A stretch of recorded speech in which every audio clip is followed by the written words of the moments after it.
Hello बच्चों, चलिए प्रश्न को समझते हैं। पृथ्वी के परितः चंद्रमा की कोणीय चाल अधिक है अथवा सूर्य के परितः पृथ्वी की। तो सर्वप्रथम हम यहाँ पर देखते हैं मुख्य अवधारणा। अगर हम यहाँ पर मुख्य अवधारणा की बात करें तो सर्वप्रथम हम देखेंगे यहाँ पर कोणीय चाल। कोणीय चाल क्या होती है? कोणीय विस्थापन और उसमें लगने वाला समय के बराबर होती है। तो अगर कोई भी वस्तु किसी वृत्तीय पथ पर चक्कर लगा रही है तो उसका मान लेते हैं कोणीय विस्थापन अगर थीटा है, तो हम यहाँ पर लिख सकते हैं और उसमें लगने वाला समय टी है, तो ओमेगा बराबर हो जाएगा थीटा बटे टी।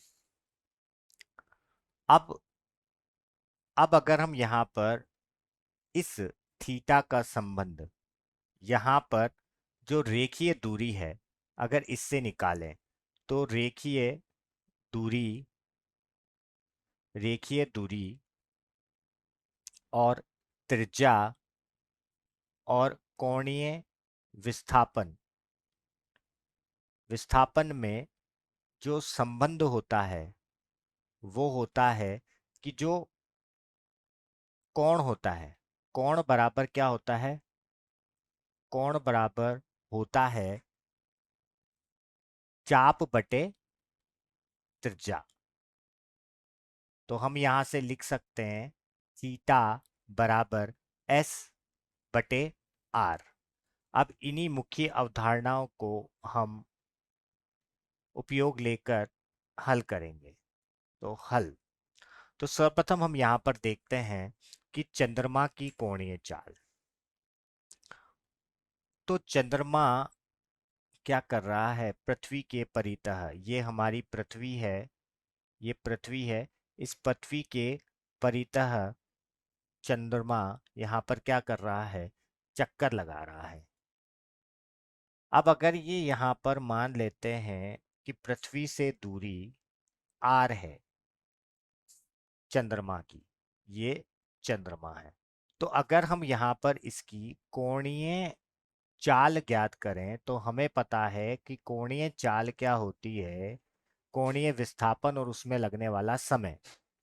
तो अगर मैं इस कोणीय विस्थापन को इसके रेखीय रेखीय दूरी में निकालना चाहूं तो मुझे पता है कि अगर कोई भी कोण जो होता है, कोण और उसके रेखीय दूरी और त्रिज्या में जो संबंध होता है वो होता है कोण बराबर चाप बटे त्रिज्या।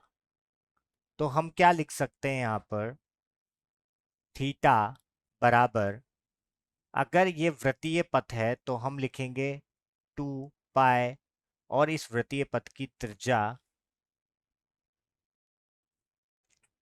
क्योंकि ये किसके बराबर होगा? इसकी परिधि के बराबर होगा ये चाप, अगर एक चक्कर की बात कर रहे हैं। और त्रिज्या यहाँ पर क्या हो जाएगी? यहाँ पर आर हो जाएगी। अगर एक चक्कर की बात करें तो यहाँ पर आर हो जाएगी, आर से आर कट जाएगा, तो मतलब हमारा जो यहाँ पर कोणीय विस्थापन है एक चक्कर के लिए 2 पाई आ जाएगा। और उसमें जो समय लग रहा है अगर एक चक्कर की बात करें तो वो आवर्तकाल के बराबर होगा। और चंद्रमा का जो आवर्तकाल होता है वो लगभग 27 दिन, लगभग 27.7 दिन के बराबर होता है एक चक्कर के लिए। तो हम यहाँ पर लगभग 27 लिख के चलते हैं। ठीक है, 27.2 भी होता है, 27.7 भी दिया होता है, तो हम 27 लिखते हैं। अब इसी प्रकार ये तो हमने करी पृथ्वी के सापेक्ष चंद्रमा की बात, तो ये मेरा निकला है चंद्रमा के लिए। इसी प्रकार अगर हम पृथ्वी की निकालें, पृथ्वी की कोणीय चाल निकालें, तो देखिए कोणीय चाल तो कभी परिवर्तित हो ही नहीं सकती। अगर कोई भी वृत्तीय पथ पर चक्कर लगा रहा है तो चाहे मैं एक चक्कर के लिए देखूं या 50 चक्कर के लिए देखूं, उसकी कोणीय चाल में कोई परिवर्तन नहीं आएगा। अगर कोणीय चाल में परिवर्तन आ रहा है, इसका मतलब तो ये हुआ कि वो वृत्तीय पथ पर चक्कर ही नहीं लगा रहा है। तो अगर अगर मैं यहाँ पर जो कोणीय विस्थापन है, अगर मैंने यहाँ पर कितना रखा है, 2 पाई रखा है, तो अगर ये 4 पाई भी होता, अगर ये पाई भी होता, तो उससे कोणीय चाल पर कोई परिवर्तन नहीं आता, क्योंकि कोणीय चाल किसी वृत्तीय पथ पर हमेशा अचर रहती है। तो अगर मैं पृथ्वी की बात करूं या चंद्रमा की बात करूं या किसी भी ग्रह की बात करूं, तो उसमें कोई परिवर्तन नहीं आएगा। तो इसी प्रकार मैं पृथ्वी के लिए निकालता हूँ, तो पृथ्वी का आवर्तकाल अगर सूर्य के सापेक्ष देखेंगे तो लगभग 365 दिनों में पूरा होता है। तो अगर आप देखोगे तो यहाँ पर इन दोनों के सूत्रों से हमें ये पता लग रहा है कि समीकरण प्रथम और द्वितीय से पृथ्वी का जो कोणीय चाल है वो चंद्रमा की कोणीय चाल से क्या होती है, कम होती है। क्योंकि यहाँ पर अगर हम हर में देखेंगे तो ज्यादा बड़ी राशि है, जबकि यहाँ पर हर में कम राशि है। तो चंद्रमा की जो कोणीय चाल है वो पृथ्वी की कोणीय चाल से क्या होती है, अधिक होती है।